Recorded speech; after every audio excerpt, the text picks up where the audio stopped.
इतनी ठंड में ये व्यक्ति पानी में डुबकियां क्यों लगा रहा है? ये ब्राह्मण प्रातः स्नान करने को गए, तो जैसे स्नान करके बाहर निकले तो मेंढक पैर के नीचे आ, तो उन्होंने सोचा मैं अशुद्ध हो गया, महापाप हो गया। तो उन्होंने फिर उस पाप को धोने के लिए 108 बार डुबकी लगाने का संकल्प किया।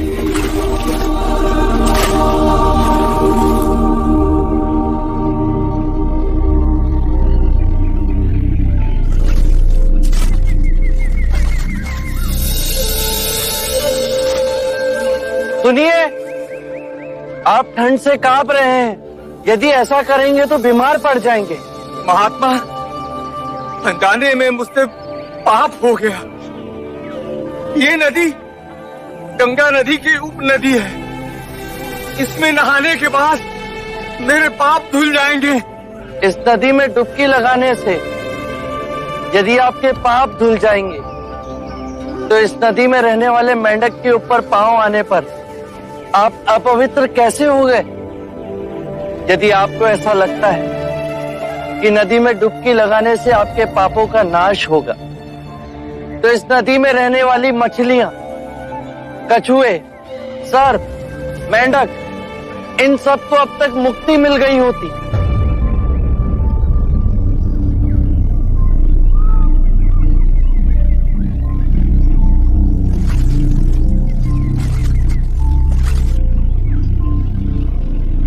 बात तो सत्य कह रहे हैं महानुभाव। नदी में डुबकी लगाने से पापों का नाश नहीं होता।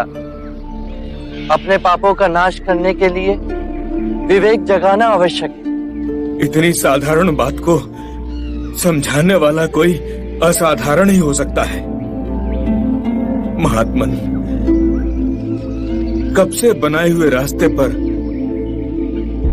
अंधे पशु की तरह चल रहे थे। आपने हमारी आंखें खोल दी। हर वो बात जो लिखी गई, जो हमें सिखाई जाती है, जो असंख्य वर्षों से दोहराई जा रही है, उस पे संदेह करना।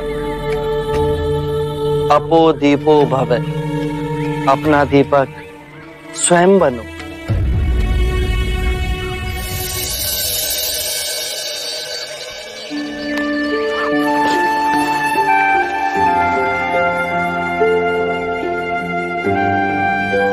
आप धन्य है महात्मा।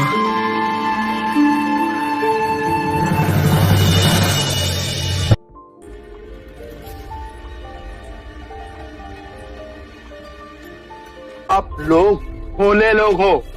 आप लोगों को ठगा जा रहा है। कौन ठग रहा है हमें? वही बुद्ध और उसके भिक्षुक। हमने सोचा क्यों ना आज उनकी परीक्षा ली जाए। प्रतिदिन निःशुल्क ही भिक्षा ले जाते हैं। पर वो तो महात्मा लोग हैं। काहे का महात्मा? आज देखते हैं उनमें आध्यात्मिक शक्ति है या नहीं। यदि नहीं तो उन्हें धक्के मारकर राजगीर से बाहर निकाल देंगे। अवश्य। भाइयों सावधान, दो भिक्षुक इधर ही आ रहे हैं। आइए भिक्षुकगण, आइए। आप ही की प्रतीक्षा हो रही थी, पधारिए। देखिए, ये चंदन का भिक्षा पात्र बांस पर रखा हुआ है। यदि आप बांस को बिना छुए चंदन का भिक्षा पात्र निकाल दें तो आपको भिक्षा मिलेगी, अन्यथा नहीं। हमें क्षमा कीजिए।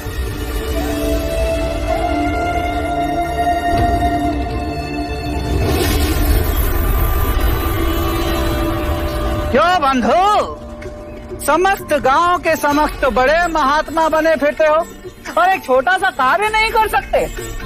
कैसे करेंगे? ये धूर्त है, घमंडी है, पाखंडी है ये लोग।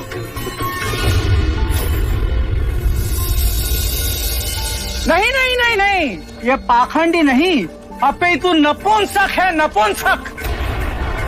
तभी तो भिक्षुक बने फिर रहे हैं।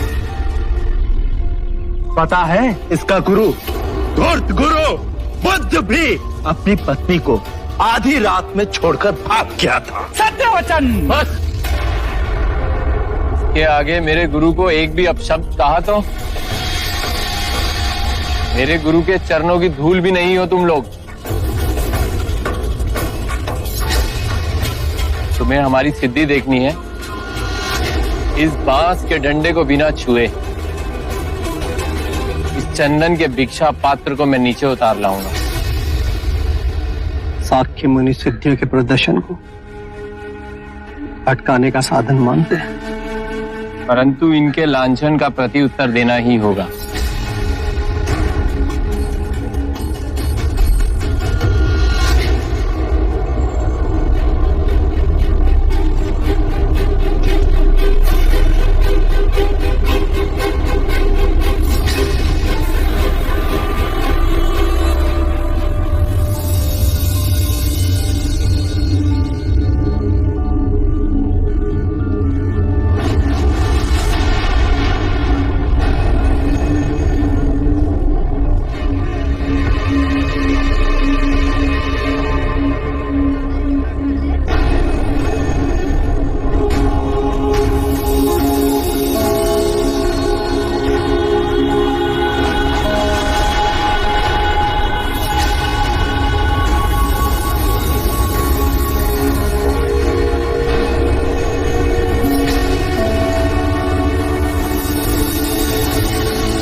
प्रभु प्रभु प्रभु प्रभु क्षमा कर दो प्रभु, प्रभु क्षमा करें।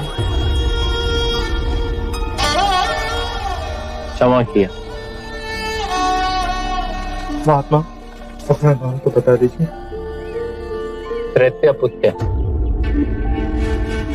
महात्मा महात्मा, जब तक आप हमारे हाथों ये पात्र ग्रहण नहीं करेंगे तब तक हम ये नहीं समझेंगे कि आपने हमें क्षमा किया।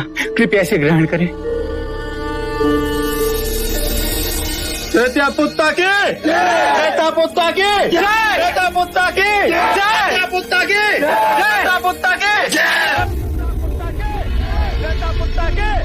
त्रैत्य पुत्र के त्रैत्य पुत्र के त्रैत्य पुत्र के त्रैत्य पुत्र के त्रैत्य पुत्र के त्रैत्य पुत्र के त्रैत्य पुत्र के त्रैत्य पुत्र के त्रैत्य पुत्र के त्रैत्य पुत्र के त्रैत्य पुत्र के त्रैत्य पुत्र के त्रैत्य पुत्र के त्रैत्य पुत्र के त्रैत्य पुत्र के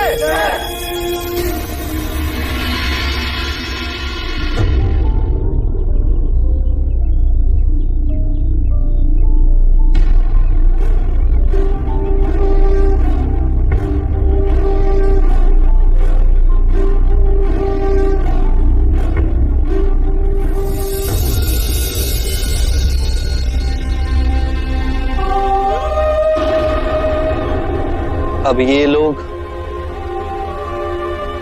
धर्म को नहीं व्यक्ति को पूजेंगे। धर्म का विनाश होगा और चमत्कारी पूजे जाएंगे।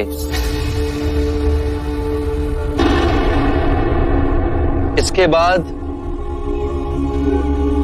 संघ के किसी भी भिक्षु ने अपनी सिद्धि का प्रदर्शन किया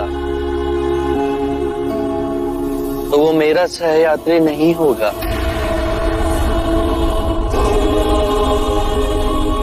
मैं समाधान मांगता हूँ। इन्होंने हमें अब जब कहे पूरा कहा, मैं चुप रहा, पर आप पर लांछन लगाए तो मैं सह नहीं सका।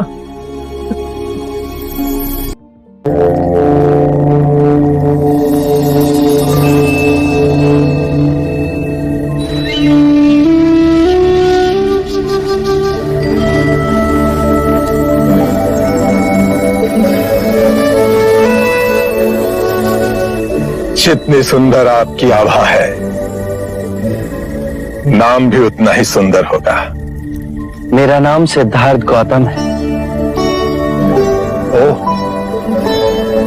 वही जो कहते हैं कि ईश्वर नहीं है। मैं ये नहीं कहता कि ईश्वर नहीं, ये भी नहीं कहता कि ईश्वर है। इस विषय पर कल प्रातः बात करेंगे। अभी रात्रि हो गई है। आज आप हमारे आश्रम में ही विश्राम करें। आइए। यह आश्रम मेरा और मेरे शिष्यों का है। मैं उरुवेला कश्यप हूं। मैंने आपके बारे में सुना है। आप वही उरुवेला कश्यप हैं जो वर्षा ऋतु में मुनियों को छत्र छाया देते हैं। आज रात्रि आप मेरी कुटिया में ही विश्राम कीजिए। अरे, आप यहाँ हैं? आज जब हम अपने शिष्यों से वार्ता कर रहे थे तो आपको वहां नहीं पाया। मैं वहां उपस्थित नहीं रहना चाहता। क्यों?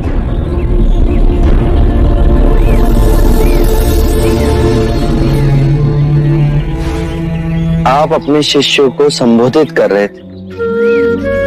यदि स्वाभाविक कोई प्रश्न मेरे मन में जागता तो आपके शिष्यों के सामने उसे पूछना आपको दुविधा में डाल सकता था। परंतु यहाँ तो एकांत है।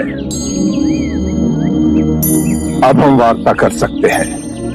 कृपा करें। आप दुख के संबंध में कुछ कह रहे थे। क्या आप ये मानते हैं कि दुख सत्य है? क्या आप ये भी मानते हैं कि दुख के कारण भी है? हाँ। यदि कारण है तो दुख तो रहेगा, और यदि कारण ही समाप्त हो जाए तो दुख भी लुप्त हो जाएगा। जैसे सूर्य के प्रकाश से अंधेरा। आप सुनी सुनाई बातें नहीं कहते, अपने गहन अनुभव के आधार पर कहते हैं।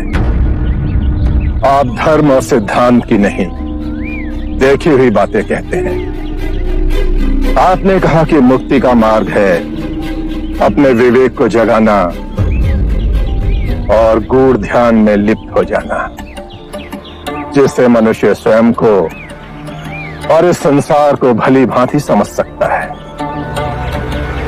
परंतु एक प्रश्न है, ये जो सारी विधियां हैं, रीतियां हैं, पूजा पाठ हैं, क्या ये सब व्यर्थ है?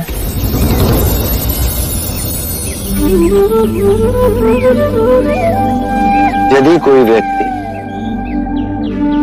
इस नदी के दूसरे किनारे पर जाना चाहे तो वो क्या करे? यदि जल गहरा नहीं है तो वो चलकर जा सकता है, और यदि जल गहरा है तो वो नाव की सहायता से जा सकता है या स्वयं तैरकर जा सकता है। यदि वो चलना ना चाहे और ना ही तैरने को तैयार हो और ना ही नाव ले जाने को तैयार हो, और वो कहे कि मैं प्रार्थना करता हूं इस नदी का दूसरा किनारा स्वयं चलकर मेरे पास आ जाए, तब तो ऐसे व्यक्ति को मूर्ख कहेंगे, महामूर्ख। इसी प्रकार यदि व्यक्ति अज्ञान और भ्रांति को अपने विवेक से मिटाएगा नहीं तो परम आनंद और मुक्ति के दूसरे छोर पे कैसे पहुंच पाएगा? चाहे वो पूजा करे या अनुष्ठान या व्रत करे या किसी नीति पर चले, वो इस किनारे ही रहेगा।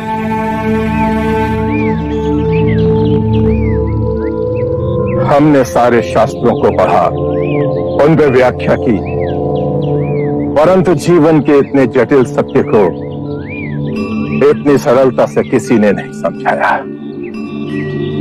किसी ने नहीं समझाया। आप इस भटकती मानवता को परम ज्ञान का मार्ग दिखाएंगे। आप करुणा के सागर हो। हे बुद्ध, आप हमें अपना अनुयायी स्वीकार करें।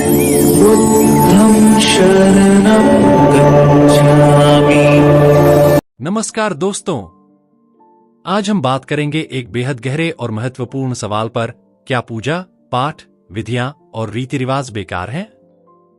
यह सवाल अक्सर हमारे मन में आता है। इसी सवाल का उत्तर भगवान बुद्ध ने अपने सरल और स्पष्ट शब्दों में दिया था। तो आइए जानते हैं बुद्ध ने इस विषय पर क्या कहा। कहानी की शुरुआत। एक दिन एक युवक भगवान बुद्ध के पास आया।